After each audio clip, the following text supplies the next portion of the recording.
Selamat siang, salam Merpati Lovers Indonesia. Siang ini langsung kita bikinkan VT pertanyaan kawan kita. Harusnya kemarin cuma ada kesibukan di film, beresin film, ya udahlah, lanjut ya. Pembahasan dan pertanyaannya, Bang, perbandingan lebih baik yang mana, memilih merpati yang fenotipnya mendukung dengan bodi besar panjang atau dengan merpati yang perbandingannya fenotip mendukung dengan bodi yang besar agak pendek? Pertanyaan pintar banget. Semoga bisa makin memajukan pemain-pemain baru di luar sana, termasuk saya juga lah ya. Di sini saya lebih memilih kriteria player yang bodinya besar panjang daripada kriteria atau karakter body yang besar pendek.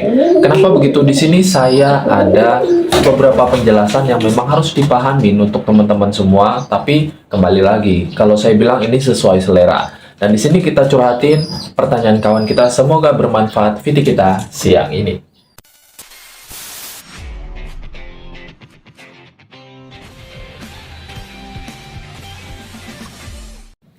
Salam Merpati Lovers, semoga saya selalu di luar sana dilancarkan rezekinya amin tanpa terkecuali. Terima kasih banyak untuk yang udah mampir, subscribe, like, komen, bantu jawab semuanya ya. Apa lagi ya? Oh ya udah. Langsung kita sesuai opening awal ya, dimana pertanyaan kawan kita lebih memilih fenotip atau karakter body yang mana. Seandainya semua fenotip yang mendukung dari kedua merpati jantan, misalkan yang satunya lebih panjang dan besar, yang satunya lebih pendek juga besar, lebih memilih yang mana untuk dilatih sebagai bahan player ataupun untuk dimainkan sebagai player inti? Kalau saya pribadi sesuai opening awal yang saya jawab, saya lebih memilih merpati player atau bahan player yang bodinya besar panjang. Bukan tanpa alasan, karena di sini saya punya beberapa alasan. Yang paling utama tentang faktor tenaga. Kalau memang ada yang bilang, oh bang, kalau tenaga mah bisa dilatih, bisa dirawat, bisa bantu suplemen, bisa pakai jamu, bisa. Memang saya akui bisa.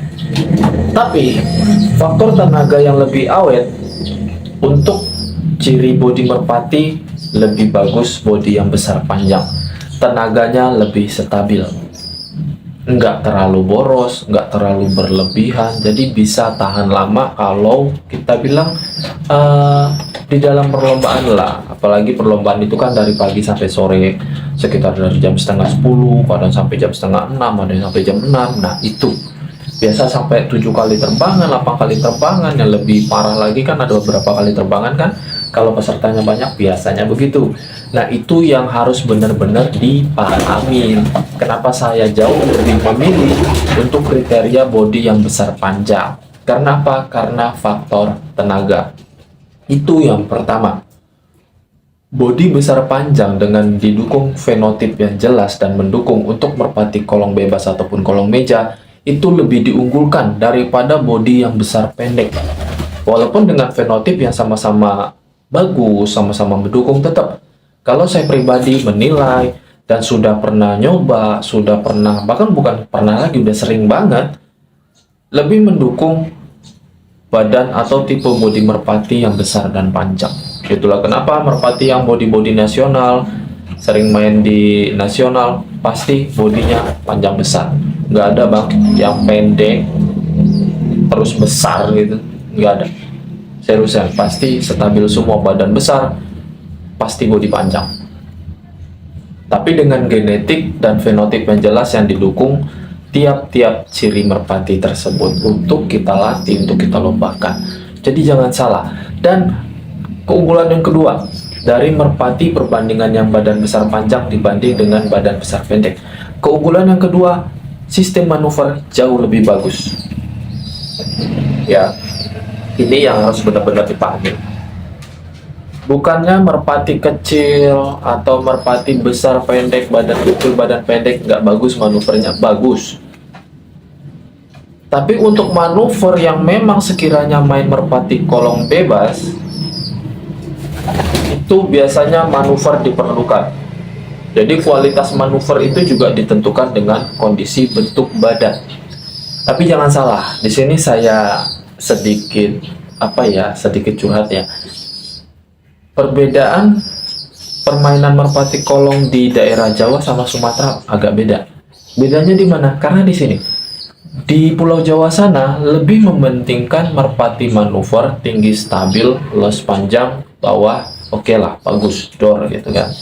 Tapi kalau di Sumatera lebih banyak mementingkan merpati yang terbangnya 3/4.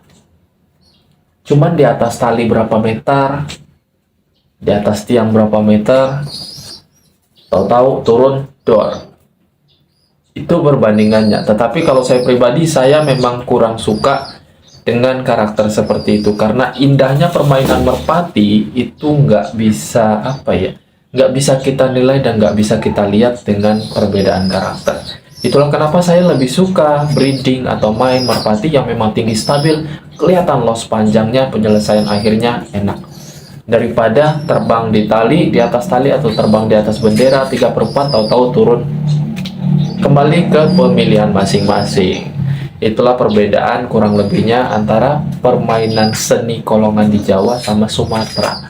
Kalau nggak percaya, datanglah ke Sumatera kalau dari Pulau Jawa. Kalau yang dari Sumatera nggak percaya tentang penjelasan saya tentang Pulau Jawa, datanglah. Merpati kita yang di Pulau Sumatera dibawa ke Jawa, merpati kita nggak sanggup dan susahnya ingin tingkat kestabilan tinggi merpati yang kualitas di Jawa sana. Karena luar biasa tinggi, stabil, tingkat kestabilan tingkatnya jauh. Bahkan kebanyakan yaitu merpati Sumatera ini ngambilnya dari kolongan Jawa. Bukannya di Sumatera nggak bagus-bagus, sekarang Sumatera banyak bersaing, merpati-merpati bagus banyak. Cuman kan biasanya kiblatnya ya di Pulau Jawa, itulah. Semua orang tahu, pasti rata-rata begitu. Nah, di sini cuman 2 kelebihan yang saya jelaskan. Semoga bisa menjadi rekomendasi, pertimbangan untuk pemain-pemain di luar sana, apalagi yang baru main, belajar main, sama lah kayak saya ya. Sama aja. Jadi kalau memang ada pilihan sama-sama perkakasnya jelas, perkakasnya sama-sama bagus, cuman beda ukuran body. Yang satu besar panjang, yang satu besar pendek. Ya, lebih baik kalau mau mengikuti saran saya, pilih yang besar panjang. Itu jauh lebih mendukung untuk kedepannya, untuk kualitasnya. Kalau memang itu sama-sama bagus, yang penting kita bandinginnya yang sama-sama bagus tetapi cuma beda di body. Dan pesan saya kali ini kembali ke pemilihan dan karakter kesukaan masing-masing. Kayak gitu tuh nggak bisa dipaksakan, tetapi bisa jadi acuan bagaimana kriteria, ciri-ciri fisik merpati yang di luar sana yang sering podium yang nasional, juara nasional. Toh pasti nggak ada yang bodinya kecil, nggak ada yang bodinya besar pendek, itu udah pasti banget malah. Kalau nggak percaya, ya kan bisa kita pantau di YouTube, di sosmed segala macam, udah banyak, realitanya sudah kelihatan. Itulah kenapa tim-tim besar di luar sana nggak ada yang memiliki bodi kecil pada merpati lomba nasionalnya, termasuk tim-tim besar yang udah kita kenal. Iya kan? Iya, bukan sok tahu sih, ini cuma curhatan sebagai pertimbangan aja, dan saya rasa cukup untuk video kita kali ini. Kalau memang ada yang dipertanyakan, silahkan di kolom komentar. Suka nggak suka, ya saya tetap menghormati keputusan kalian. Terima kasih banyak. Salam Merpati Lovers Indonesia.